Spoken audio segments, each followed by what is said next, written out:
Today, the limitations of monetary policy.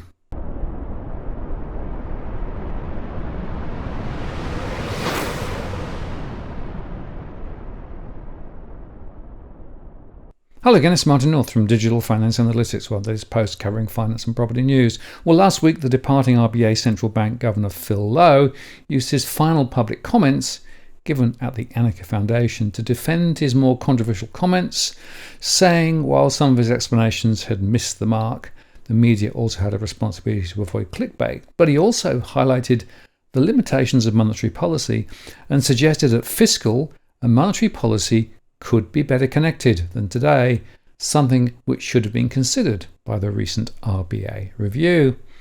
So today we'll look at what he said, and we're also going to touch on where central bank governors go after they leave their post. The government announced my appointment as Governor of the RBA on the 5th of May 2016. It turned out to be the most challenging day of my life. Not because of the trepidation I felt about taking on the job, which was considerable, but because of a medical emergency. I was in Ottawa, Canada at the time. I had just spoken at a conference organised by the Bank of Canada and had been congratulated on my appointment. As I left the stage, I felt very tired from what I thought was overwhelming jet lag. But the next thing I recall, I was in a room with bright lights, strapped to a bed, and was wearing just a flimsy gown. As I was trying to make sense of where I was, I thought about something that I'd previously read on the internet, and that was that there was this secret society of central bank governors and that it had some bizarre initiation ceremonies. And I recall thinking for a moment, maybe it's true here in Canada. But I was wrong. And Michelle, I can assure you there's no such secret society of central bank governors, and there are certainly not bizarre initiation ceremonies. Instead, the Canadians were into world-class healthcare. Unbeknown to me, the carotid artery in my neck had split, probably because of the way I'd slept on the plane, so be careful. The split in the artery had led to a blood clot which had potentially fatal consequences, but due to the fast action of the Bank of Canada staff and the excellent care at Ottawa Hospital, they got on top of the situation quickly, and 7 years later, I'm here finishing my term reasonably fit and healthy. First, he said that rising interest rates and tightening policy can make you very unpopular, as I know too well. This means it's easier for an independent central bank to do this than it is for politicians. Lowe, though, said some of his own explanations had missed the mark, but the media had its own responsibility to ensure the public square is filled with facts and nuanced and informed debate, rather than vitriol, personal attacks and clickbait. Lowe pointed to a range of comments attributed to him that he said he had not made. For example, a promise that interest rates would not go up until 2024. Everybody needs to get a flatmate. People need to work more hours to make ends meet, and young adults should stay at home because of the rental crisis. Lowe said in June, higher prices do lead people to economise on housing. Kids don't move out of home because the rent is too expensive, so you decide to get a flatmate or a housemate because that's the price mechanism at work. Referring to a recent television piece on him, Lowe said, "Nor did I choose Justin Timberlake's Can't Stop the Feeling to accompany me as I walked to a recent podium." But he said, despite these difficulties, I've always felt a responsibility to explain complex ideas and the trade-offs and uncertainties we face, he said. And in his speech, Lowe said inflation had averaged 2.7% during his time as governor, and the employment rate had dropped from the 5.5 to 6% range to about 3.5%, near half-century lows. Quarterly headline inflation, though, had become more variable than in the previous 2 decades, ranging from minus 0.3% to 7.8%. He said, "My view is that it will be difficult to return to the earlier world in which inflation tracked in a very narrow range. The increased prevalence of supply shocks, deglobalization, climate change, the energy transition and shifts in demographics means either steeper supply curves or more variable supply curves. While this doesn't mean that the inflation target can't be achieved on average, it does mean that inflation is likely to be more variable around the 2 to 3% target, he said. Lowe gave few hints about his view on the future of interest rates other than to point to the environment of stronger growth in nominal wages, which is, he said, positive. My recent focus has been the risk that the period of high inflation could lead to wage growth and profits running ahead of the rate that is consistent with a sustainable return to inflation to target, he said. While recent data provides some comfort on this front, we need to remain alert to this risk, for if it were to materialise, inflation would become sticky, and that would require tighter monetary policy and more economic pain later on. And Lowe said monetary policy was a powerful instrument, but had its limitations, and its effects were felt unevenly across the community. And he said fiscal policy run by governments could provide a stronger helping hand, but that required rethinking of the existing policy architecture, and that could include creating an independent body with limited control over some fiscal instruments. This is why I said that I was disappointed the RBA review didn't kind of tackle it, because I was hoping that the wisdom of the reviewers could kind of come together and provide some ideas. But I'd noticed people like Olivier Blanchard, who taught me when I was at MIT and then was the kind of the chief economist at the IMF, he's recently been talking about fiscal policy being used in this way through the creation of some semi-automatic stabilisers in which some of the fiscal parameters get adjusted almost mechanically, or that you give an independent body, not the Reserve Bank, but some other independent body, the authority to adjust fiscal instruments within a certain range. So that's quite a different institutional setup than the one we have now. It may not be better than what we have now, but given the limitations with monetary policy, not just at the lower bound, but at other times, what we're doing affects people very unevenly, I think we should aspire to kind of something better. And exploring some of these ideas might be the right way, but may not be. But it's worth trying. Hope to hear more from you in the future about that. That would be great. Once inflation comes back down again in the next couple of years, we could, in the future, find ourselves hitting the lower bound again. And when we hit it in the most recent episode, we responded with bond purchase and the yield target, and that was helpful, but I don't think it was particularly effective. This is why I floated the idea of closer coordination of fiscal and monetary policy, because I think when you hit the zero lower bound, fiscal policy could play a bigger role in helping get away from that, rather than relying on these monetary instruments, which have some effectiveness, but they're limited in effectiveness. If you want to stimulate aggregate demand and inflation, there are fiscal tools you can use as well. So even in normal times, I think close coordination between fiscal and monetary policy is important, but it's especially important when you're at the lower bound. Lowe also said Australia's high cost of housing was a serious economic and social problem, but interest rates weren't to blame. The issue could be tackled with measures including how governments regulated urban land and how we tax land and housing investment. Now, it's worth pausing here to say, of course, that the critical issue to understand is the lending multiples and the fact that there is no one entity in Australia who takes responsibility for that. APRA a bit, the RBA a bit, and ASIC a bit. So one of the critical issues that still is not being recognised is the fact that high availability of credit and multiples to income ratios have driven prices very high. Now, standing back, it's worth noting the Albanese government opted not to prolong Lowe's 7-year tenure, unlike his two predecessors, Ian Macfarlane and Glenn Stevens, who had extensions out to 10 years. But his role runs until the 17th of September, after which Michelle Bullock, the first woman to head the RBA, will take over.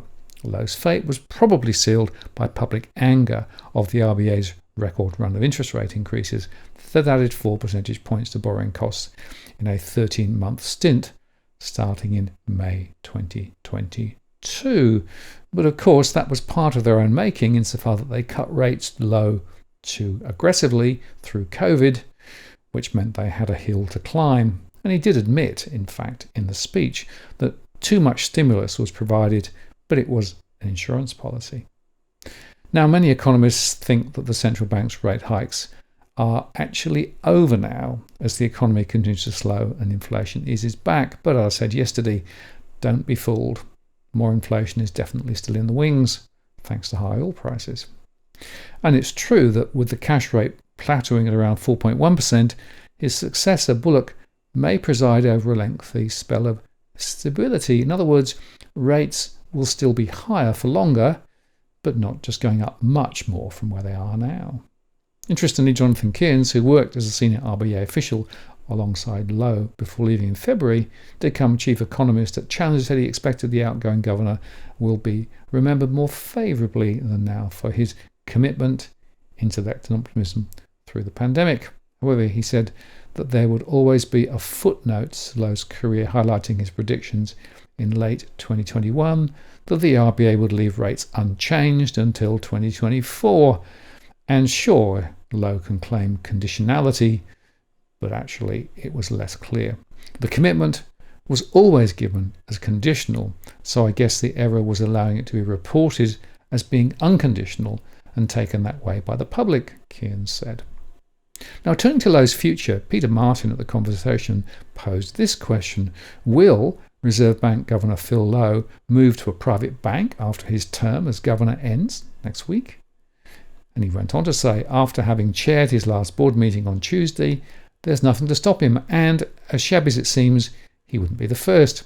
There are 3 reasons why he shouldn't join the board of or become chair of a private bank, all alluded to in the Public Service Code of Conduct.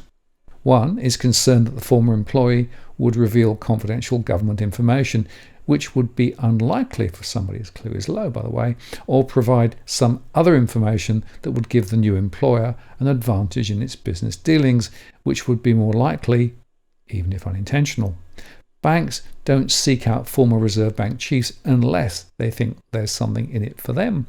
Another concern set out in the Code of Conduct is that the former employee would exploit their knowledge of the Commonwealth to lobby or otherwise seek advantage for their new employer in dealing with the Commonwealth. Banks such as Westpac, NAB, ANZ and Macquarie deal with the Reserve Bank all the time because, of course, it runs the payment system and it's responsible for the financial system and it sets interest rates. Every one of the 4 banks he mentioned have actually employed either a former Reserve Bank governor or Treasury secretary. Perceptions matter when a governor moves on.